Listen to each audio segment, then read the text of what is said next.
nous avons un invité très, très spécial pour vous aujourd'hui. Voici le pasteur Philip Barnett. Il a été pasteur en Ukraine pendant environ, je dirais, 20 ans. Et 26 ans. 26 ans. 26 ans. Et Dieu lui a donné une prophétie en 2007 appelée la prophétie d'Azov Mina. Et il va vous parler de cette prophétie. Comment elle concerne l'Ukraine, la Russie, les États-Unis. Il va passer en revue cette prophétie et ensuite nous allons lui poser quelques questions sur la situation actuelle en Ukraine en ce moment. Donc, Pasteur Barnett, merci d'être venu à notre émission en direct aujourd'hui pour nous mettre à jour sur l'Ukraine et ce qui se passe. Alors, pouvez-vous revenir sur ce qui s'est passé en 2007 et nous parler un peu de votre temps en Ukraine? D'accord. Merci de m'avoir à nouveau invité dans l'émission. Je suppose que cela fait environ 6 ou 7 mois depuis la dernière fois que j'étais dans l'émission. Et donc, je vais juste vous donner un petit récapitulatif de ce que nous avons abordé il y a plusieurs mois. En 2007, Dieu m'a donné une série de visions sur ce qui se passerait à l'avenir, que la Russie envahirait l'Ukraine et qu'après avoir envahi l'Ukraine, elle s'en prendrait à la nation d'Israël. Laissez-moi boire un peu de thé chaud ici. J'enseigne à l'école, j'ai 8 chorales que j'enseigne. Je suis directeur de chorale dans un lycée à Oklahoma City. Et nous avons terminé l'école début juin, fin mai. Et j'ai de gros problèmes de voix. Mais de toute façon, pour revenir plus tôt, dans les années 1990, j'ai fait un rêve un jour, une nuit, et je prêche depuis plus de 50 ans, et j'ai appris quand j'étais juste un jeune adolescent que parfois je pensais à un verset ou quelque chose le soir, et si je ne l'écrivais pas, le lendemain matin, j'oubliais le verset ou ce à quoi j'avais pensé la veille au soir. Donc, j'avais toujours, pendant toute ma vie, je gardais un morceau de papier, quelque chose là, sur la table de chevet à côté de l'endroit où je dormais, pour pouvoir noter tous les versets ou pensées que j'avais pendant la nuit. Et donc, j'ai fait ce rêve. C'était un rêve incroyable. Et j'ai pensé, je n'ai pas besoin de l'écrire. Je ne l'oublierai jamais. Il était environ 5 heures du matin. Je vivais en Ukraine, du côté est du centre-ville de Kiev, où j'ai vécu pendant de nombreuses années et où j'ai été pasteur pendant de nombreuses années. Quoi qu'il en soit, je me suis réveillé quelques heures plus tard et j'ai pensé, j'ai fait un rêve. De quoi s'agissait-il? Et je ne pouvais pas m'en souvenir. Et pendant une semaine, j'ai prié, j'ai jeûné, j'ai fait tout ce que je pouvais pour essayer de me souvenir du rêve, ce que j'ai pensé à ce à quoi je pensais avant de m'endormir et peut-être que cela raviverait ma mémoire, mais j'ai perdu le rêve, je ne pouvais pas m'en souvenir. 10 ans plus tard, j'ai refait le rêve et pendant le rêve, et c'est un rêve long et complexe, je me suis souvenu de tout ce qui allait se passer. Et dans le rêve, j'étais endormi, mais je comprenais, ceci sera le prochain, allant dans différentes parties de l'Ukraine dans ce rêve. Et puis tout d'un coup, le rêve était presque à la fin et je savais qu'il arrivait à sa fin. Et j'ai pensé, c'est le rêve que j'avais eu et que j'avais oublié toutes ces années auparavant. Et donc je me suis redressé dans le lit, j'étais encore endormi et je me suis redressé dans le lit en me disant c'était le rêve et je me suis assis au bord du lit et bien sûr cette fois-là, je n'ai pas répété la même erreur. Je l'ai noté. Et puis, j'étais très très préoccupé par ce qui se passait à ce moment-là. Et c'était en 2007. Et puis, 10 ans plus tard, j'ai refait le rêve. Je l'ai noté en 19. Excusez-moi, je suppose que c'était en 1997 que j'ai fait le rêve pour la première fois. Et puis 10 ans plus tard, en 2007, j'ai refait le rêve et je l'ai noté. Ce matin-là, et j'étais très, très préoccupé par ce qui se passait dans le système politique américain et toutes les attaques contre le christianisme. Et en janvier 2008. Non, excusez-moi, je suppose que c'était en janvier 2007. Je ne me souviens même plus des dates, ça fait si longtemps. Nancy Pelosi était devenue présidente de la Chambre des représentants. Je suppose que c'était en janvier 2007, oui. Et donc, j'étais très préoccupé parce que la première chose qu'elle a faite, avec environ 3 autres membres du Congrès, elle a rédigé un projet de loi stipulant que tout pasteur en Amérique qui parle contre le mouvement homosexuel, LGBT, tout ce mouvement, quiconque peut, qui contredit les choses pour lesquelles le Parti démocrate est cette Église, perdrait son statut d'exonération fiscale, et aussi les animateurs de radio comme Rush Limbaugh, Sean Hannity, les disques jockeys de radio conservateurs, perdraient leur licence. Et donc, ça me dérangeait. Et j'ai prié un soir jusqu'à environ minuit. Je me suis assis au bord du lit juste à minuit et j'ai demandé au Seigneur, Seigneur, que va-t-il se passer? Parce que j'étais très contrarié par ce que faisait Pelosi. Et je me suis allongé sur le lit, ma femme était là, endormie, je me suis allongé, c'était juste à minuit, et j'ai eu une pensée, et j'ai pensé, oh, je dois écrire ça. Alors je me suis levé, et je l'ai écrit, et tout d'un coup, la vision m'est apparue. Et 4 visions me sont apparues au cours de cette nuit, ainsi qu'une vision de quelques nuages dans le ciel au centre-ville de Kiev, et j'ai tout noté. Et cela a duré 5 heures. Et Dieu me montrait que la Russie allait s'en prendre à l'Ukraine. Il y aurait une guerre entre l'Ukraine et la Russie, et cela finirait par la Russie capturerait l'est de l'Ukraine. Pas l'ouest de l'Ukraine, mais l'est de l'Ukraine. Finalement, il capturerait Kiev. Il y aurait 2 évacuations de Kiev. La première aurait lieu lorsque la Russie commencerait l'invasion. La deuxième évacuation de Kiev aurait lieu lorsque la guerre nucléaire serait sur le point de commencer entre les États-Unis et une Union soviétique réformée avec la Russie, la Biélorussie et l'Est de l'Ukraine. C'est très, très intéressant, Paul. J'ai une question pour toi. Si tu pouvais revenir là-dessus. Oui. Qu'est-ce que la Russie a fait avec la Biélorussie cette semaine? Qu'est-ce que la Russie a donné à la Biélorussie cette semaine? La Russie envoie maintenant des armes nucléaires tactiques en Biélorussie. Biélorussie, ils ont équipé au moins une douzaine de leurs avions de chasse pour prendre des missiles nucléaires tactiques russes. Ils installent également des ICBM dans 81 tubes restants ou silos que les Soviétiques avaient, vous savez, pendant l'Union soviétique. Ils en ont rénové environ 5 ou 6. Ils prévoient d'en rénover davantage, mais non seulement la Russie donne à la Biélorussie les armes nucléaires tactiques, mais ils vont aussi leur donner les véritables ICBM, qui sont des destructeurs de villes. Oh, donc tout cela s'est passé. Alors, allez-y et continuez avec votre prophétie et ensuite nous mettrons à jour sur ce qui se passe. Mais vous avez dit que la Russie, dans votre prophétie, allait prendre toute la moitié nord de l'Ukraine. Est-ce bien cela sur la moitié nord au-dessus du fleuve? La moitié est de l'Ukraine. La moitié est du fleuve de Dniepr à la frontière russe et de la frontière biélorusse au nord à la mer d'Azov au sud. C'est ce que la vision m'a montré. Et quand j'ai eu les visions cette nuit-là, je ne comprenais pas tout, alors je posais des questions au Seigneur. Et il me répondait immédiatement, quoi que je lui demande. Il me répondait directement dans mon esprit, pas à mes oreilles, mais à mon esprit. Et j'écrivais la question, j'y réfléchissais, et encore, je posais plus de questions.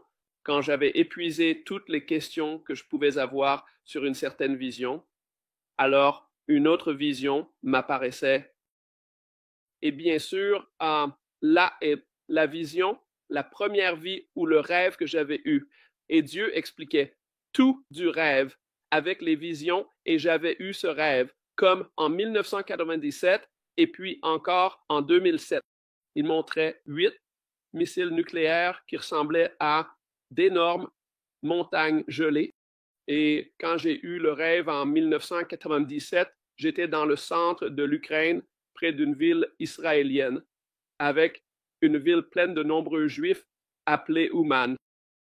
Et depuis Ouman, Dieu m'a montré tout l'est de l'Ukraine, en commençant par le nord et en regardant vers le sud, jusqu'à Odessa et la Crimée, et qu'il y aurait 8 armes nucléaires américaines qui détruiraient l'est de l'Ukraine en commençant à Kiev et en faisant un cercle jusqu'à Odessa.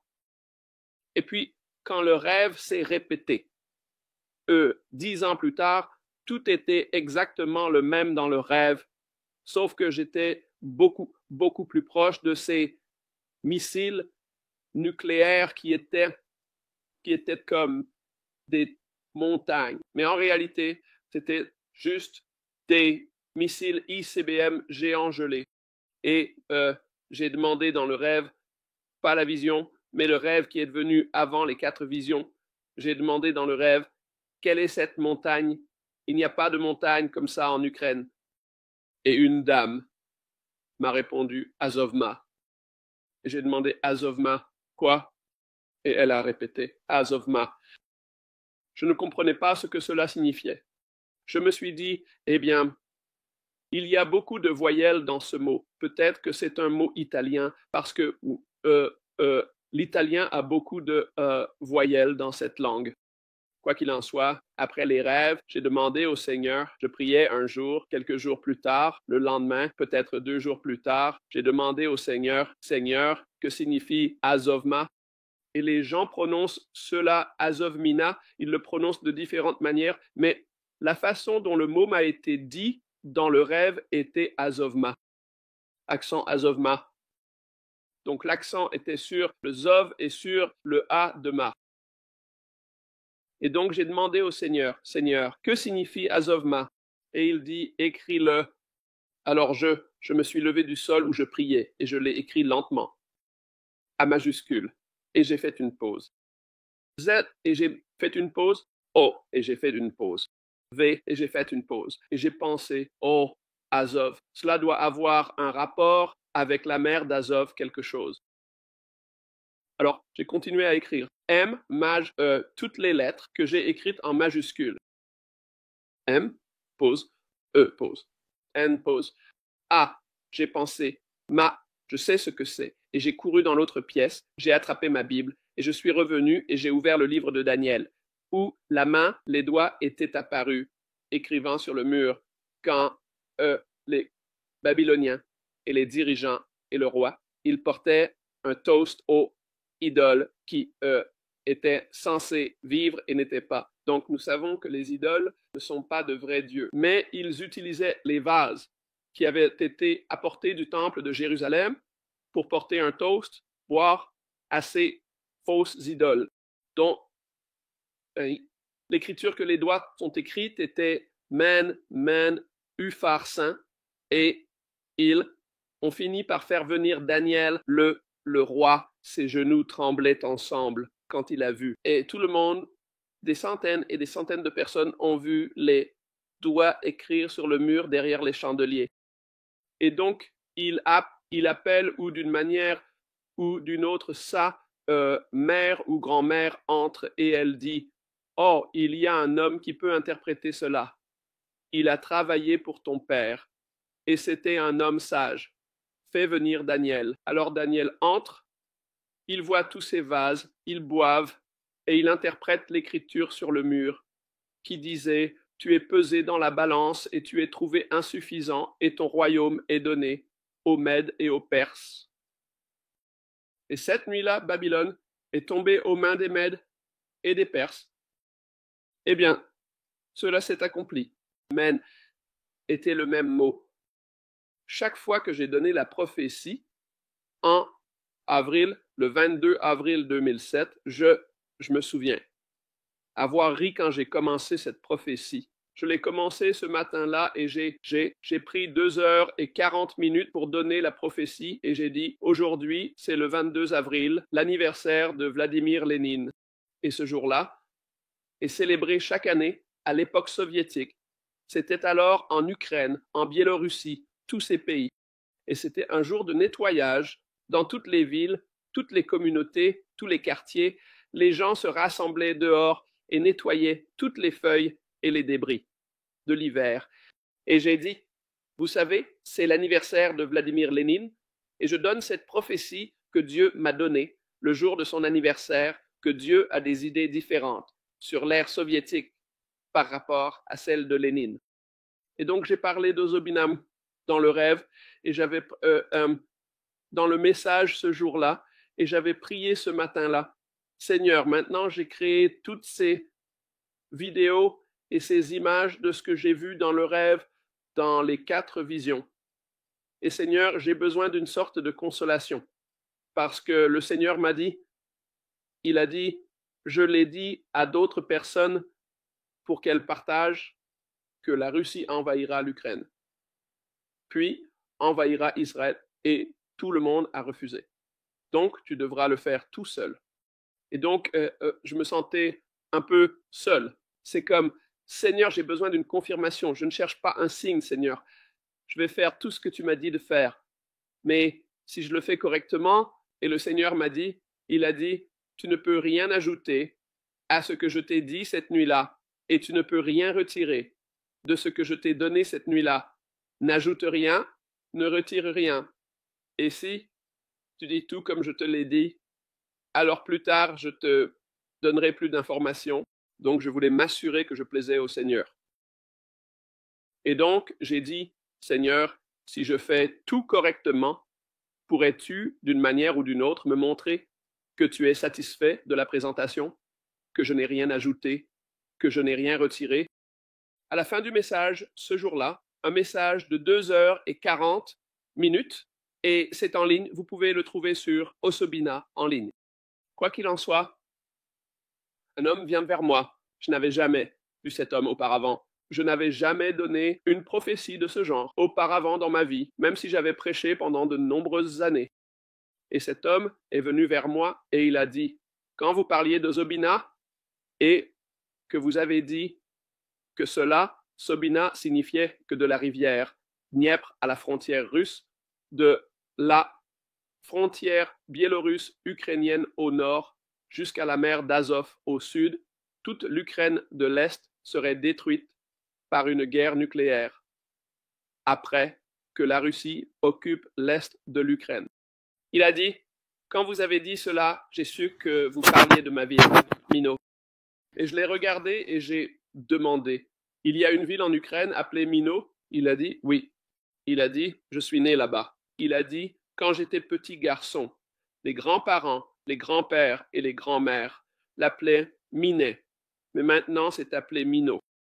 Eh bien, je lui ai demandé où se trouve cette ville. Il a dit, c'est juste à la frontière biélorusse. Donc, Ozob Mino, Ozob de la mer d'Azov, Mino. Je suppose que c'est pour cela que c'est prononcé de cette façon dans le rêve, Ozob Mino, du fleuve Dniepr à la frontière russe, de la mer d'Azov à la frontière biélorusse jusqu'à la ville de Mino. Tout l'est de l'Ukraine sera finalement détruit. Lorsque la première évacuation de Kiev a eu lieu, exactement le 24 février de l'année dernière, mon téléphone n'arrêtait pas de sonner. Les messages, textes, emails.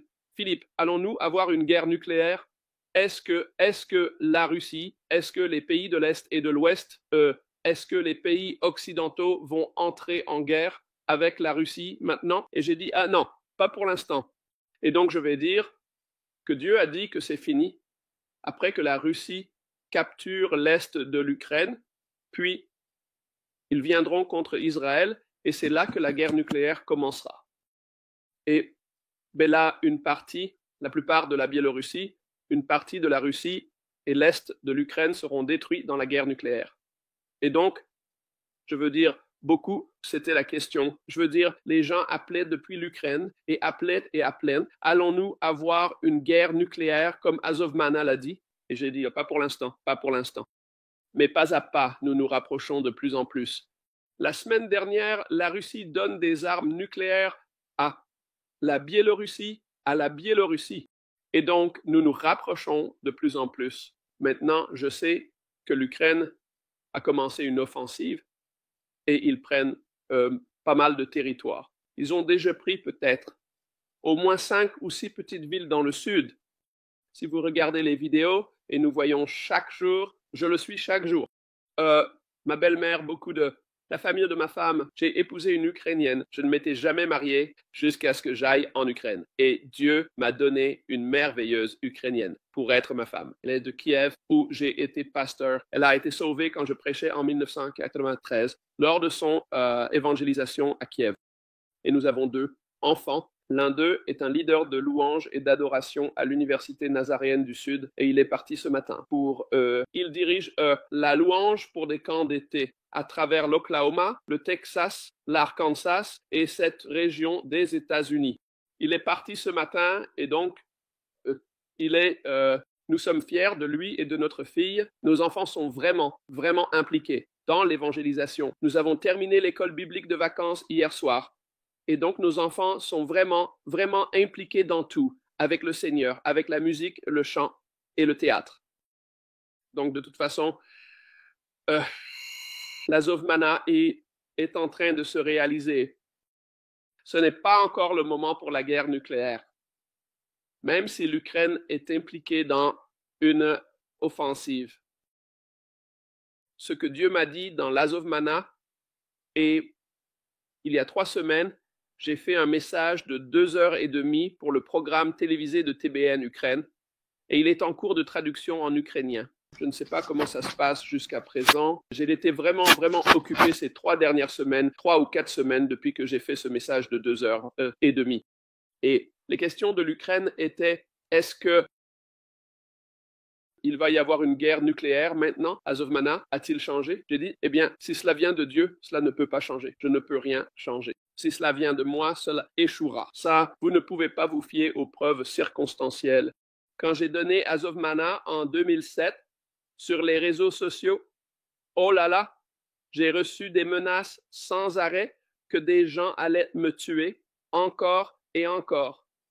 Et j'ai dit à ma femme, ne va pas sur les réseaux sociaux avec Azovmana, parce que j'ai fait ce que Dieu m'a dit, et c'est entre les mains de Dieu. Et je sais que les gens n'aiment pas que j'ai dit que la Russie envahira un jour l'Ukraine. Et bien sûr, en 2013-14, toute la guerre a commencé, et l'invasion, surtout en 2014, tout s'est intensifié. Et puis, l'année dernière, en 2022, le 24 février, toute la mobilisation de la Russie, pas toute leur armée, mais ils ont envahi l'Ukraine. Donc, laissez-moi vous arrêter ici. Donc, en 2007, Dieu vous a donné cette prophétie et tout le monde à l'époque pensait que vous étiez complètement fou. Vous ne saviez pas de quoi vous parliez. Oui. Et maintenant que cela s'est produit, les gens veulent maintenant vous contacter. Mais selon votre prophétie, elle est en train de se réaliser en ce moment. Il y a déjà eu une première évacuation majeure de Kiev. Donc, ce que nous attendons maintenant, je suppose, c'est que la Russie continue et termine de prendre toute cette partie et de l'Ukraine. Et une fois que cela se produira, alors, nous serons très proches de... vous avez dit que les États-Unis allaient attaquer la Russie avec 8 armes nucléaires, détruire leur armée. Pourriez-vous expliquer cela un peu plus en détail? Et vous avez aussi dit, je pense, que la Russie ferait une contre-attaque contre les États-Unis d'Amérique et détruirait au moins 10 ou 12 villes américaines. Est-ce ce que Dieu vous a dit dans la prophétie? Oui, beaucoup. D'accord. Je ne dis pas que l'Amérique va avoir 8 armes nucléaires pour frapper la Russie. Ces 8 armes nucléaires que j'ai vues dans la vision ont frappé l'est de l'Ukraine. Il y avait d'autres armes nucléaires américaines qui ont détruit une grande partie de la Biélorussie, y compris Minsk. y compris Moscou et la Russie et la Sibérie. Il y avait beaucoup plus d'armes nucléaires que ces 8-là.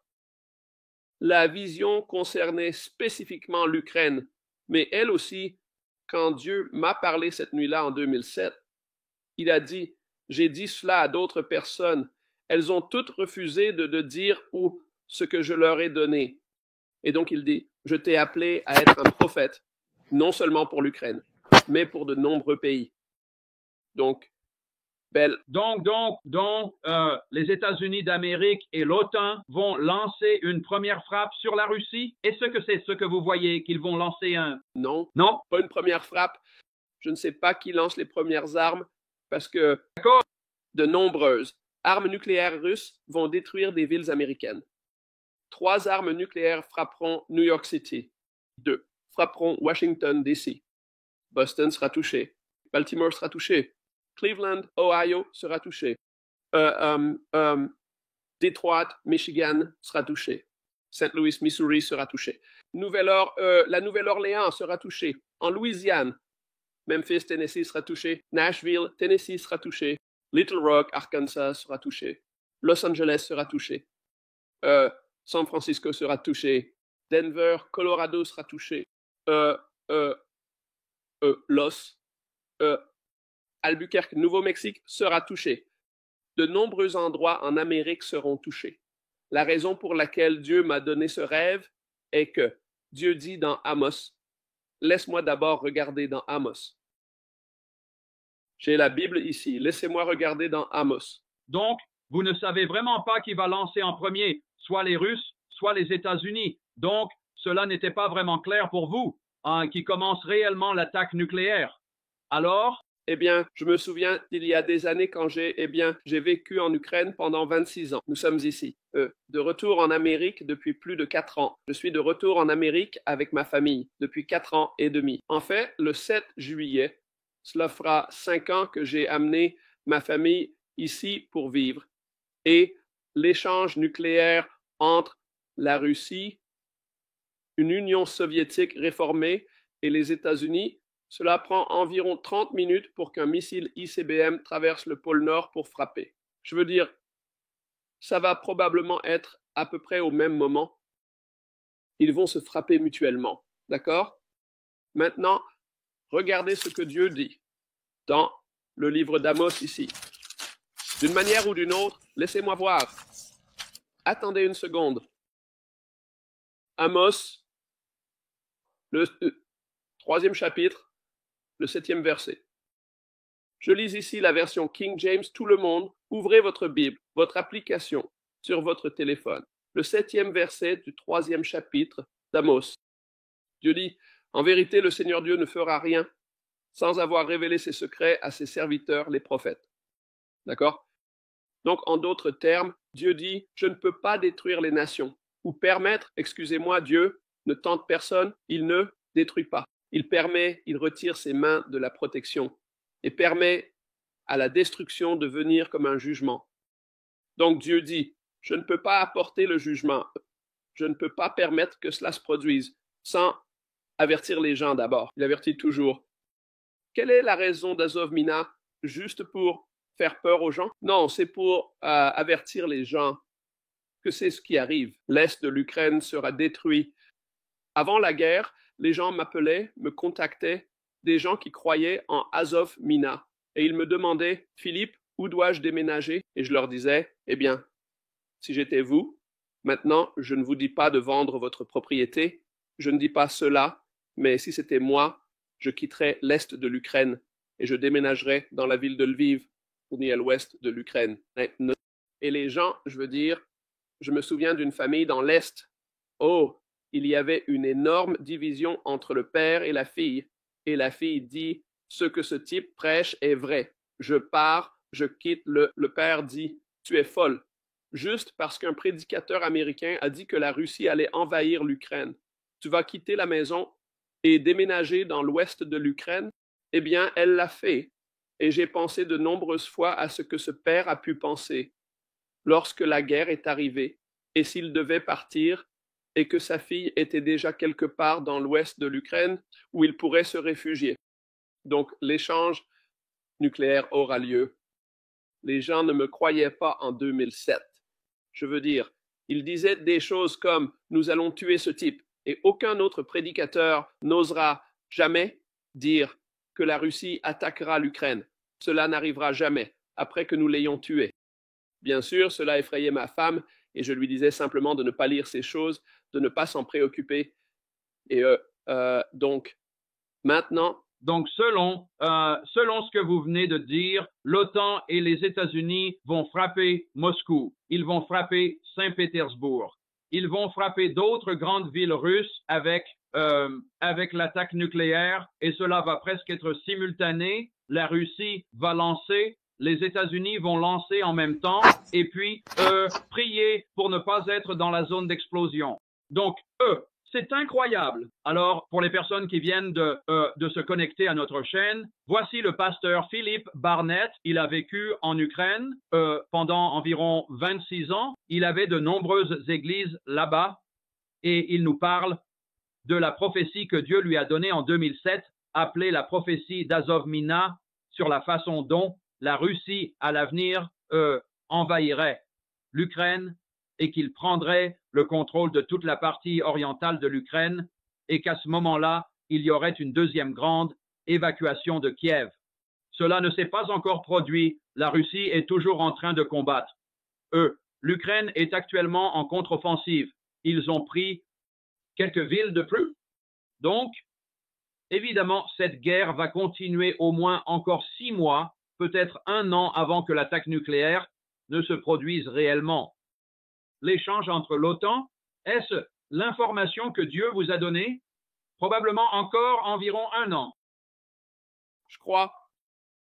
Laissez-moi dire quelque chose ici pour poser une base.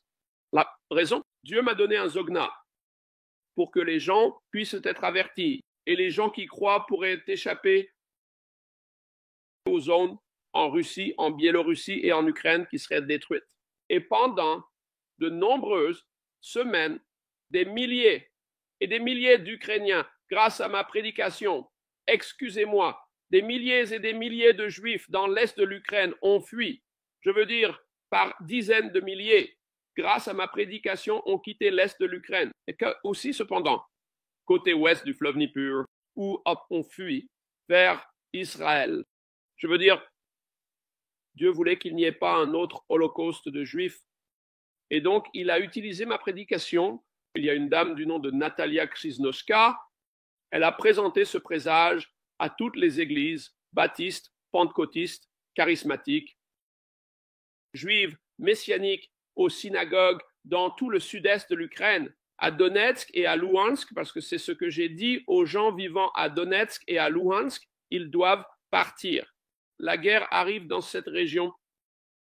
Et donc, de toute façon, Dieu a fait cela pour avertir les gens. Pourquoi m'a-t-il montré les villes en Amérique qui vont être détruites? Eh bien, cela se produira après l'enlèvement de l'Église. Écoutez-moi, la guerre nucléaire entre les États-Unis et la Russie aura lieu après l'enlèvement de l'Église. Maintenant, je crois qu'il y a une guerre nucléaire qui arrive au Moyen-Orient. Avant l'enlèvement, Dieu parle de la guerre du psaume 83. 2 fois, Dieu dit, quand le jour du Seigneur est proche. Quand le jour du Seigneur est proche, nous pouvons regarder dans Ésaïe le chapitre 17. Quand Damas est détruite par une arme nucléaire, cela ne se produit pas. Et cela va arriver bientôt. Aussi, la prophétie de Jérémie, le chapitre 49. À partir du verset 34, pourrait se produire n'importe quel jour maintenant. Frère Paul, cela pourrait se produire, je veux dire, dans les prochains mois. Je pensais que cette guerre aurait déjà eu lieu parce que Élam est l'ouest de l'Iran. Et la Bible dit, allons-y, d'abord, avant que je fasse cela, laissez-moi me rappeler d'aller à cette partie de l'Écriture. Mais Dieu a donné Azov et ainsi les gens pouvaient fuir des villes qui vont être détruites vers les zones qui ne vont pas être détruites afin qu'ils puissent survivre. Des millions de personnes merveilleuses qui ne sont pas nées de nouveau seront laissées derrière lors de l'enlèvement et Dieu veut qu'elles soient sauvées. Il ne veut pas qu'elles soient détruites dans la guerre nucléaire. Alors, Dieu m'a averti. Il a donné les villes qui seront détruites pendant la guerre nucléaire, les villes américaines, aussi les villes russes, biélorusses et ukrainiennes, ainsi que l'Arménie, l'Azerbaïdjan. J'ai prêché là-bas en Azerbaïdjan, en Arménie et en Géorgie. Les Russes appelaient la Géorgie. Ces nations seront détruites. Pourriez-vous nommer pour les personnes qui arrivent en retard, pourriez-vous nommer une fois de plus les villes américaines que la Russie frappera et détruira lors de la prochaine guerre nucléaire? Et comme je l'ai dit, cela pourrait se produire dans 6 mois. Cela peut arriver dans 1 an ou 2. Mais il semble que nous le ferons. Frère Paul, je crois que la guerre nucléaire arrivera. Une chose que je sais, ce n'est pas 99%, c'est 100%. Je sais que la guerre nucléaire entre les États-Unis et la Russie, pas l'OTAN. Dieu ne m'a rien montré concernant l'implication de l'OTAN dans cela. C'était purement l'Amérique, dans un rapport. Ancienne Union soviétique. Peut-être y aura-t-il un conflit entre les États-Unis et l'Allemagne et l'OTAN. Je ne sais pas ce qui va se passer, mais ce n'était pas l'OTAN frappant. La Russie, c'était les États-Unis et la Russie qui s'affrontaient. D'accord. Donc, pour être clair, ce n'était pas l'OTAN. Dieu ne m'a pas montré l'OTAN, c'est une toute autre histoire. Et souvenez-vous aussi de ce que Dieu m'a dit cette nuit-là. Si tu fais tout comme je te le dis, tu n'ajoutes rien à cela. Tu n'en retires rien. Je te montrerai plus d'informations. Eh bien, en 2011, le 11 novembre, Dieu m'a effectivement montré plus d'informations. Dieu m'a parlé, il a dit « Prépare ton crayon et papier prêt, ce soir je vais te parler à nouveau. » Et c'était 4 ans après que j'avais donné son ouverture, et donc je l'ai fait. Et Dieu m'a parlé de 5h30 ce matin-là jusqu'à, je pense, 23h30 ce soir-là. Et il m'a parlé un Zogman de 2, et il m'a donné de nombreux détails sur ce que l'Antéchrist fera au milieu de la période de tribulation. Ainsi, nous voyons qu'une solution à la guerre nucléaire entre les États-Unis et une Union soviétique réformée. Elle aura lieu. Il n'y a pas de peut-être à ce sujet le 11 novembre, je ne sais pas quelle année. Mon estimation est 2026. C'est mon estimation. Je pense qu'il y a une forte possibilité, nous regardons la probabilité de l'Iran et d'Israël. Israël va devoir éliminer le programme nucléaire de l'Iran. Je pense que l'Iran a presque maintenant assez de plutonium enrichi pour fabriquer peut-être 5 armes nucléaires. Laissez-moi vous arrêter ici. L'Iran a annoncé il y a quelques semaines qu'ils ont maintenant un missile hypersonique fonctionnel. L'Iran a un missile hypersonique, donc c'est un nouveau développement qui se passe au Moyen-Orient. Et aussi, vous avez dit il y a quelques minutes que la Russie, après avoir pris le contrôle de l'Ukraine ou de la partie orientale, attaquerait Israël. Et c'est ce qui va déclencher la guerre nucléaire. Est-ce correct qu'ils vont attaquer Israël?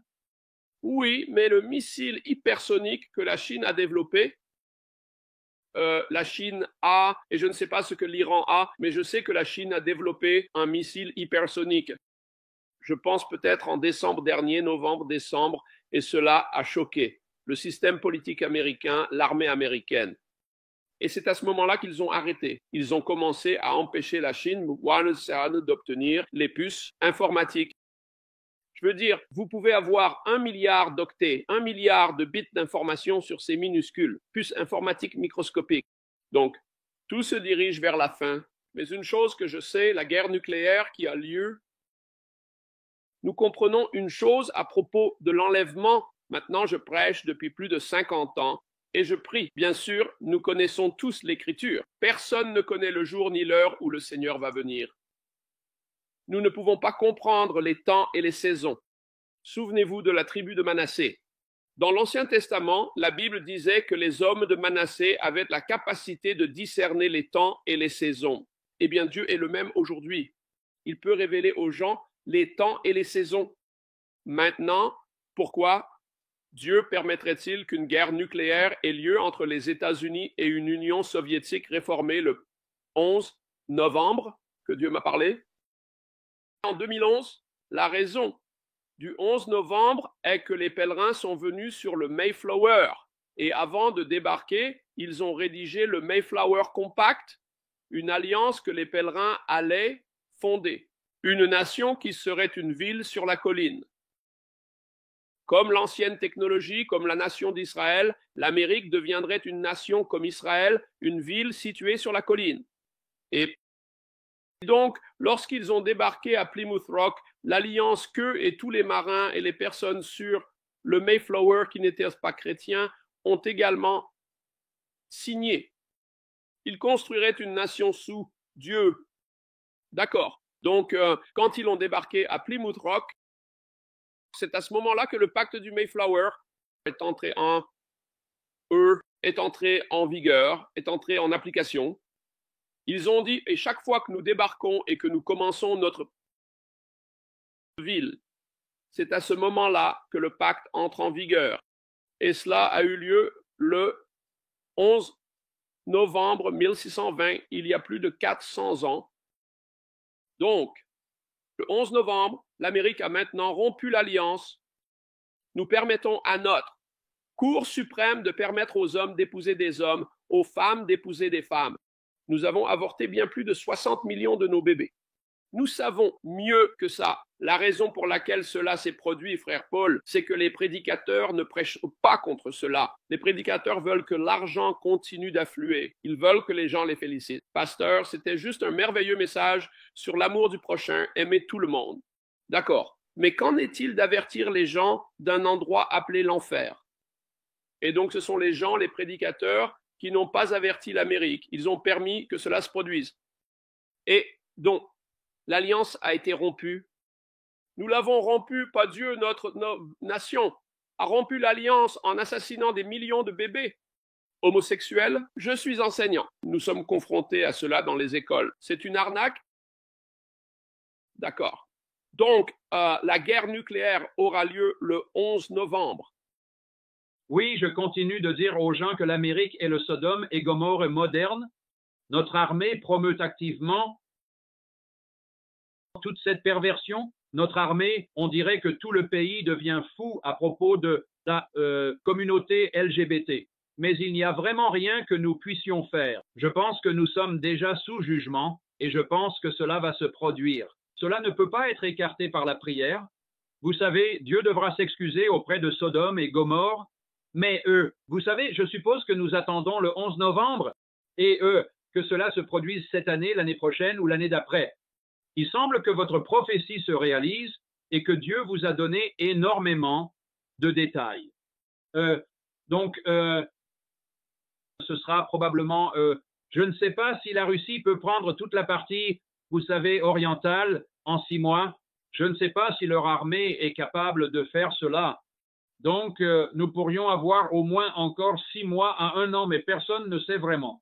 Mais une fois, je suppose, d'après votre prophétie, une fois que nous verrons que la Russie prend toute la partie orientale, alors nous ferions mieux de vraiment commencer à espérer notre rédemption. D'accord.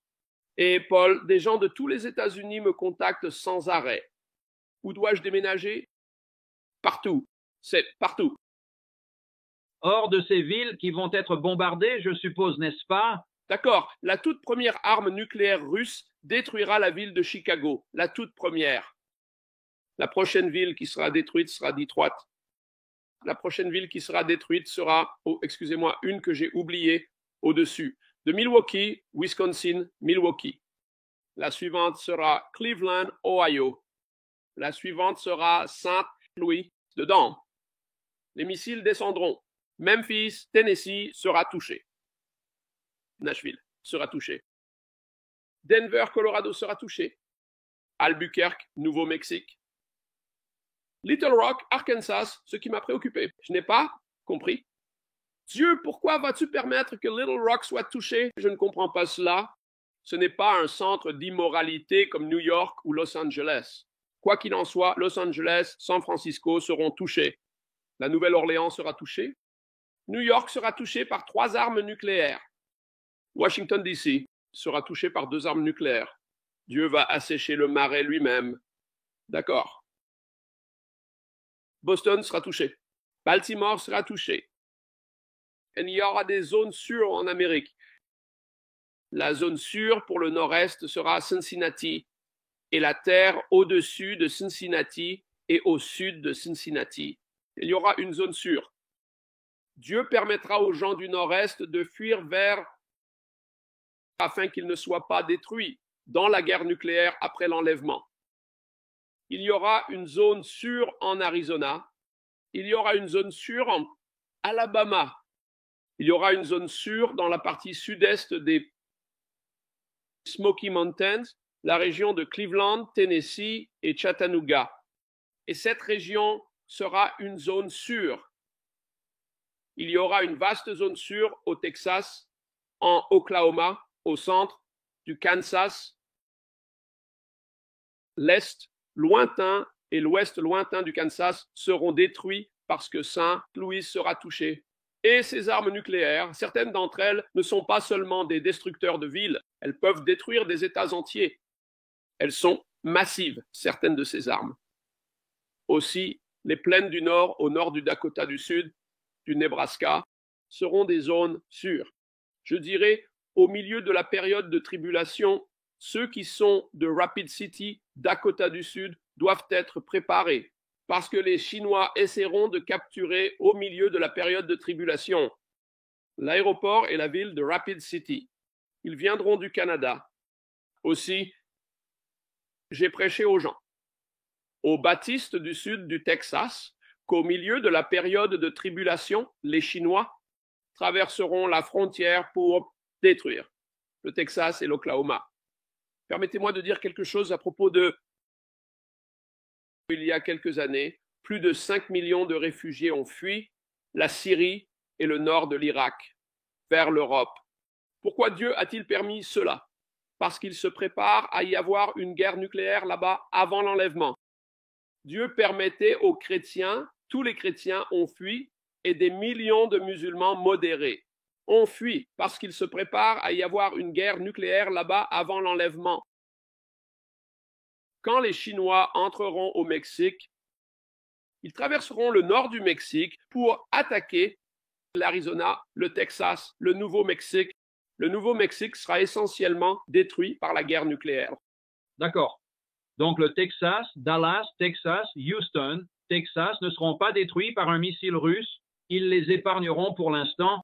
Eh bien, ce n'est pas épargné. Dieu ne va pas permettre que le Texas ou l'Oklahoma soient détruits, ni le nord du Dakota du Sud ou le Nebraska ou d'autres endroits. Et pourquoi Dieu a-t-il permis à des dizaines de millions de Mexicains de fuir vers l'Amérique? Pourquoi? Parce que lorsque les Chinois traverseront le Mexique, ils vont tout anéantir. Et donc Dieu a permis aux démocrates de faire ce qu'ils ont fait, tout comme il a permis aux Syriens et aux gens du Nord de l'Irak de fuir pour qu'ils ne soient pas détruits dans la guerre nucléaire. Et il a permis à des millions de Mexicains de fuir ici et aux Sud-Américains pour qu'ils ne meurent pas dans la guerre nucléaire ou, excusez-moi, au milieu. Donc, la majorité des Mexicains sont au Texas et en Arizona, principalement au Nouveau-Mexique, n'est-ce pas? Ces 3 États et Dieu partout. L'école où j'enseigne, c'est majoritairement Mexicains maintenant.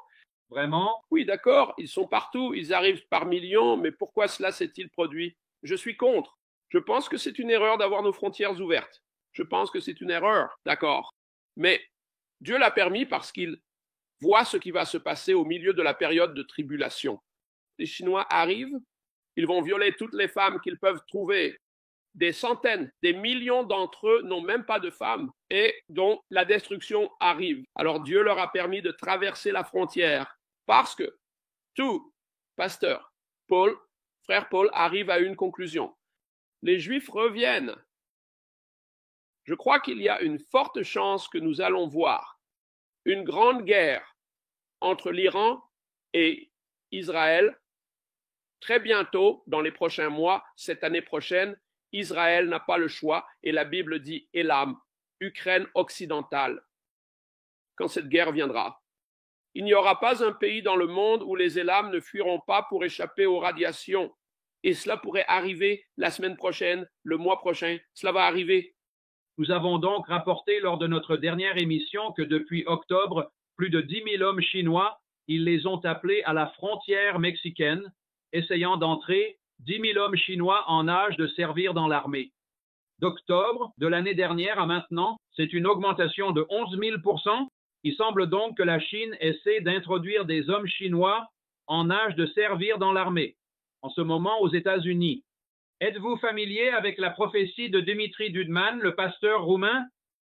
Il est venu en Amérique dans les années 1980 et il a averti que la Russie lancerait une attaque nucléaire surprise contre les États-Unis. Toi, dans le futur, mais Dieu l'a envoyé. Il ne parlait même pas anglais en Amérique dans les années 1980 et il a fait le tour des églises. Nous avons aussi David Wilkerson, Henry Gruber et maintenant nous avons votre prophétie de 2007. Donc il semble que Dieu confirme toutes ces prophéties et elles se réalisent toutes en ce moment. Alors parlons des Chinois. Vous avez dit qu'il y aura une grande invasion chinoise depuis le Mexique et le Canada. Est-ce que c'est ce que Dieu vous a dit? Oui, cela a été révélé, bien que vous n'ayez pas beaucoup entendu parler de cela, mais cela a ouvert la voie à la vérification. Parce qu'après que beaucoup de l'Amérique et de la Russie soient détruites au début de la période de tribulation, cela libère la Chine au milieu de la période de tribulation pour venir essayer de conquérir les États-Unis. Mais ils vont être vaincus. D'accord, ils vont être vaincus. Et l'Amérique maintenant, San Antonio, la Bible, Dieu m'a dit, San Antonio tombera aux mains des Chinois. Mais les Européens et les Africains frapperont le Texas depuis le Golfe. Les Chinois frapperont le Texas depuis le côté Pacifique. Ils perdront. Et puis à la fin, la Bible dit dans l'Apocalypse que l'armée de 200 millions d'hommes n'est pas Armageddon. C'est l'armée que l'Antéchrist essaie d'utiliser pour conquérir le monde, y compris les Africains, les Européens, les Chinois. Ils vont essayer de conquérir le monde au milieu de la période de tribulation. Et ils ne conquéreront pas l'Ukraine occidentale. Ils ne conquéreront pas la Suisse. Ils ne conquéreront pas l'Amérique. Certaines nations se lèveront et combattront et Dieu les aidera à gagner. Et puis, à la fin de la période de tribulation, l'Antéchrist essaie une dernière fois les nations qui n'ont pas été conquises au milieu. Et c'est alors que les Juifs reviennent. Israël se repentira. Au milieu de la période de tribulation, l'Antéchrist capture Jérusalem. Et les Juifs ont dit, priez pour que votre fuite, Matthieu 24, priez pour cela, que cela n'arrive pas en hiver parce qu'il fait froid ou le jour du sabbat, le samedi, parce qu'il n'y a pas de transport. Mais un tiers des Juifs ne seront pas tués ou s'échapperont en Jordanie pour établir un gouvernement en exil. Pouvons-nous en parler quelques minutes maintenant? Il y a tellement de gens aujourd'hui en Amérique et dans le monde qui détestent le peuple juif, qui détestent la terre d'Israël, et ils prétendent que les Juifs en Israël actuellement ne sont pas les Juifs. Mais j'ai toujours défendu Israël. Je crois qu'Israël est le peuple choisi de Dieu. La Bible dit que si vous bénissez Israël, l'État de Dieu vous bénira. Si vous maudissez Israël, Dieu vous maudira, car Israël est la prunelle des yeux de Dieu. Et pouvez-vous aborder cela? Ils disent que les Juifs en Israël actuellement ne sont pas les Juifs, et ils le sont maintenant. Il y a ce mouvement des Hébreux noirs, et ils prétendent qu'ils sont les Juifs, et ils sont. Partant du verset dans le livre de l'Apocalypse qui dit qu'ils disent qu'ils sont Juifs, pouvez-vous aborder cela? Je crois que les Juifs en Israël sont les vrais Juifs. Pouvez-vous nous mettre à jour à ce sujet? Pouvez-vous expliquer cela avec toutes vos connaissances après 50 ans en tant que pasteur? Les Juifs en Israël sont les Juifs. Et notre pays ferait mieux de ne pas s'opposer à la nation d'Israël, sinon Dieu retirera sa protection de ce pays. D'accord? Donc, les Juifs sont les Juifs. C'est comme si l'Église ne devenait pas Israël. Israël est Israël, d'accord? Et nous ferions mieux d'aimer les Juifs et de les aider avec tout ce que nous pouvons. Maintenant, le verset dont vous venez de parler, je n'ai jamais entendu ce dont vous parlez, mais je connais le verset. Oui, je veux dire, nous avons des gens qui viennent dans notre émission tout le temps et qui me disent constamment, que les Juifs en Israël en ce moment ne sont pas les Juifs, qu'ils sont les faux Juifs, et que ces Hébreux noirs maintenant, qu'ils sont la nation juive, et que Dieu va détruire les faux Juifs en Israël. Je ne crois pas cela. Je crois que vous pouvez retracer, si vous êtes une personne juive, vous pouvez retracer votre ADN jusqu'aux Juifs chrétiens. Je veux dire, à travers la lignée, à travers l'ADN, qui montre au monde que les Juifs en Israël sont les vrais Juifs. Ils sont les vrais Juifs. Et ceux qui proclament le contraire sont des menteurs, tout simplement. Ce sont des menteurs. Et le verset dont vous parliez, laissez-moi aller à l'Apocalypse, le 2e chapitre. Il dit dans le 2e chapitre, il dit, mais ceci vous détestez. Ce que vous avez, c'est que vous détestez les actes des Nicolaïtes, que je déteste aussi. D'accord.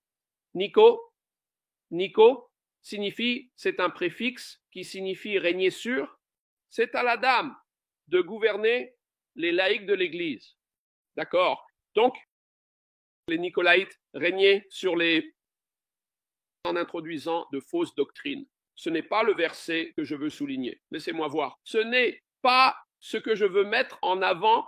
Laissez-moi voir ici. Laissez-moi voir ici.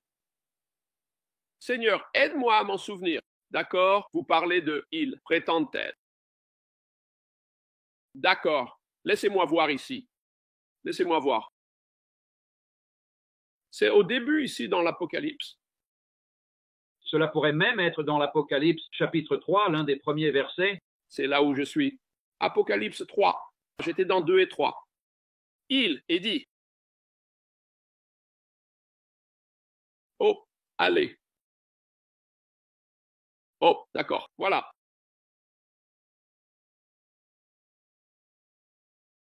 Juste une seconde. Juifs, aidez-moi ici.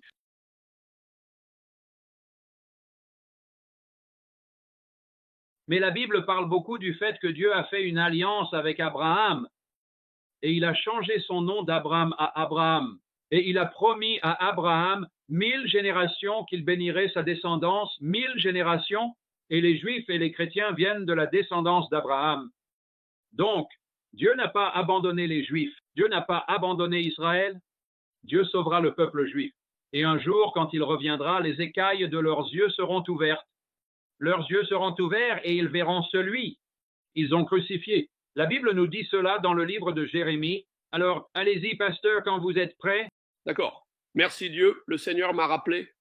C'est le 6e chapitre de l'Apocalypse. Je parle de... Attendez, laissez-moi regarder ici.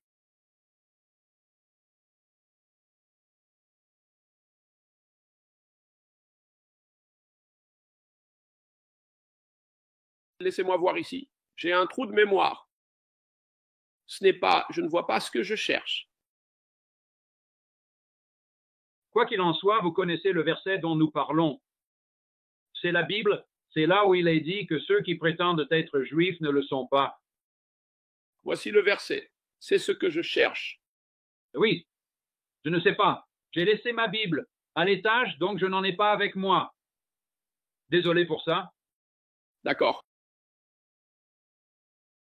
D'accord. Voici le 3e chapitre, le 9e verset. Je continuais à regarder le 2e chapitre. Voici, je les ferai de la synagogue de Satan, qui disent qu'ils sont juifs et ne le sont pas, mais mentent. Voici, je les ferai venir et se prosterner à tes pieds et savoir que je t'ai aimé. Ce parle de ceux qui, laissez-moi vous demander qui est ce qui prétend. Chaque fois qu'ils ont leur service secret dans les loges maçonniques, excusez-moi, et ils prétendent être juifs, mais ils ne sont pas juifs. Et vous allez au niveau les plus élevés du système des loges maçonniques, pas tous les francs-maçons du 33e degré, mais il y a un groupe d'entre eux dirigé par les Rothschild et les Rockefeller. Et leur travail est de mettre en place l'Antéchrist. Et Dieu dit, vous prétendez être juifs. Les loges maçonniques sont essentiellement construites sur le modèle du temple de l'Ancien Testament. Quand ils ont leur service secret, ils se déguisent en costume, ils s'habillent avec les vêtements des anciens prêtres juifs, mais ils ne sont pas juifs. Ils sont maçons. Excusez-moi, maintenant, les maçons font beaucoup de travail merveilleux et bon, mais j'ai perdu ma vie. Ils font beaucoup de travail merveilleux et bon, mais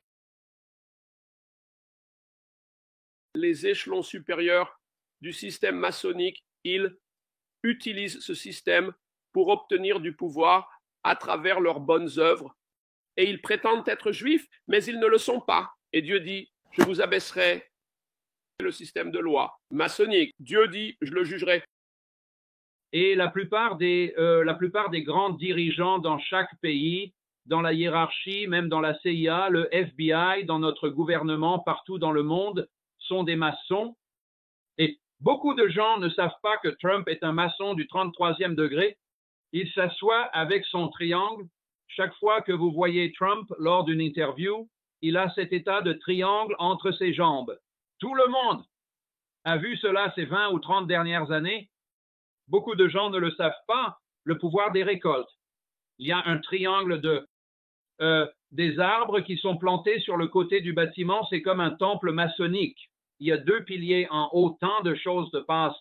Mais il semble que nous soyons très proches, dans un délai de 6 mois à quelques années, avant que cette guerre nucléaire n'éclate. Et je crois que Dieu est un Dieu miséricordieux et que Dieu aime ses enfants et il veut qu'ils soient protégés. Et c'est pourquoi il avertit le monde à travers votre prophétie pour d'autres personnes, des prophéties, qu'il y a encore du temps pour remettre leur vie en ordre. Il y a encore du temps pour changer leur façon de vivre, pour qu'ils n'aient pas à aller en enfer, qu'ils n'aient pas à être détruits. Y a-t-il autre chose que vous voulez nous dire sur les prophéties d'Azov Mina? Sinon, alors nous allons récolter ce soir dans notre programme. Mais allez-y et quoi que Dieu vous guide pour terminer cette émission. Eh bien, nous savons que l'enlèvement arrive bientôt, je crois fermement. Qu'il y a un pourcentage très élevé que l'enlèvement ait lieu. Rosh Hashanah en 2026 pourrait être après. Je ne sais pas, nous ne savons pas, mais je pense qu'il y a un pourcentage élevé, supérieur à 90%, que nous regardons vers 2026. Et si cela a lieu, si c'est un grand mot, si cela a lieu. À l'automne, au début de l'automne, nous savons que cela doit avoir lieu. Entre les paramètres de Rosh Hashanah. Le Nouvel An juif a lieu entre le 5 septembre et le 5 octobre chaque année. C'est un symbole de l'enlèvement. L'enlèvement aura lieu quelle que soit l'année entre le 5 septembre et le 5 octobre. Je crois qu'il y a un pourcentage vraiment élevé. Nous envisageons 2026 pour l'enlèvement, mais quelle que soit l'année où l'enlèvement a lieu, alors quelques mois plus tard, le 11 novembre, la Troisième Guerre mondiale a lieu. Je crois que nous envisageons 2026, mais nous ne savons pas avec certitude. Oui, je veux dire, personne ne connaît vraiment la date exacte, mais je crois que Dieu avertit ses enfants et avertit les gens. Donc, avant de partir aujourd'hui, je veux donner à tout le monde une opportunité. Vous savez, le pasteur Philippe Barnett a servi le Seigneur pendant plus de 50 ans. Il a été pasteur en Ukraine pendant 26 ans. Il avertit les gens que tout cela va arriver. Dieu lui a montré dans un rêve détaillé pour avertir les gens. Donc, beaucoup de gens qui regardent notre chaîne, vous n'êtes pas nés de nouveau. Et si vous mourrez dans vos péchés, la Bible est très claire que vous allez dans un endroit où personne ne devrait aller. Cela s'appelle l'enfer et le lac de feu. Et si vous ne pouvez pas dire que vous êtes né de nouveau et que vous savez à 100% que si vous mouriez aujourd'hui, que vous n'allez pas au paradis, je vais vous guider dans une prière. Jésus a dit, « Je suis le chemin, la vérité et la vie.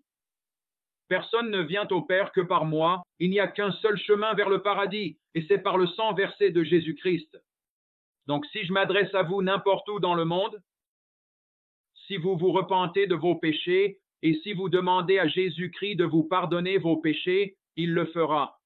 Ce soir, ou quelle que soit la partie du pays ou du monde où vous vous trouvez en ce moment. Donc, si vous dites, Pasteur Paul, je ne sais pas où je vais après ma mort, eh bien, vous pouvez le savoir ce soir grâce à Jésus. Il a organisé cette interview juste pour que vous puissiez la regarder. Croyez-le ou non, il n'y a pas de coïncidence avec Dieu. Donc, si je m'adresse à vous, si vous ne connaissez pas Jésus, si vous ne savez pas où vous allez après votre mort, si vous dites cette prière et que vous la ressentez dans votre cœur, Jésus-Christ vous sauvera dès maintenant. Alors dites simplement, cher Jésus, je sais que je suis un pécheur, Seigneur, et je te demande maintenant de me pardonner de tous mes péchés et de les laver avec ton précieux sang. Je crois vraiment que tu es le Fils de Dieu et je crois vraiment que tu es mort sur cette croix et que tu as versé ton sang pour nous et que tu es ressuscité le troisième jour. Merci Jésus d'avoir sauvé mon âme. Merci Jésus de pardonner tous mes péchés et merci Jésus de me donner la vie éternelle. Maintenant, si vous avez dit cette prière, vous êtes sauvés et vous êtes nés de nouveau. Dans le livre de l'Apocalypse, il est dit que tous les noms qui ne sont pas dans le livre de vie seront jetés dans le lac de feu. Mes amis, le temps se fait court. Nous ne savons pas si nous avons 6 mois, 2 ans, 3 ans. Personne ne sait vraiment le jour où tout cela va se produire. Mais Dieu vous donne un avertissement pour mettre votre vie en ordre. Vous savez, la Bible dit que Jésus revient pour une épouse sans péché, chaud ou ridé. Vous savez, nous sommes tous des pécheurs. Nous sommes tous des pécheurs sauvés par la grâce, par le sang de Jésus-Christ. Personne n'est parfait, mais nous n'avons pas besoin de sortir et de pécher volontairement. Nous n'avons pas besoin de continuer dans un mode de vie pécheur. Alors Dieu vous donne l'opportunité de nettoyer votre vie, de purifier votre bouche, de nettoyer votre vie, de vous débarrasser de la pornographie. Vous savez, essayez de traiter les autres comme vous aimeriez être traité. Vous savez, Jésus nous a donné 2 commandements importants. Aimez le Seigneur, votre Dieu, de tout votre cœur, de toute votre âme et de tout votre esprit, et aimez votre prochain comme vous-même. Marchez dans l'amour, faites du bien aux autres, pardonnez aux autres, éliminez la haine de votre cœur. Vous savez, Jésus a dit, si vous ne pardonnez pas aux autres, je ne vous pardonnerai pas.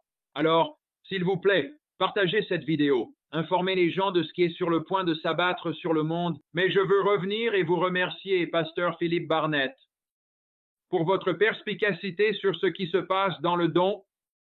C'est en fait un don parce que Dieu vous a donné le don de prophétie pour avertir les autres que des millions de personnes pourraient être sauvées grâce à votre prophétie. Alors, merci beaucoup. Avez-vous autre chose à ajouter pour conclure, pasteur Barnett?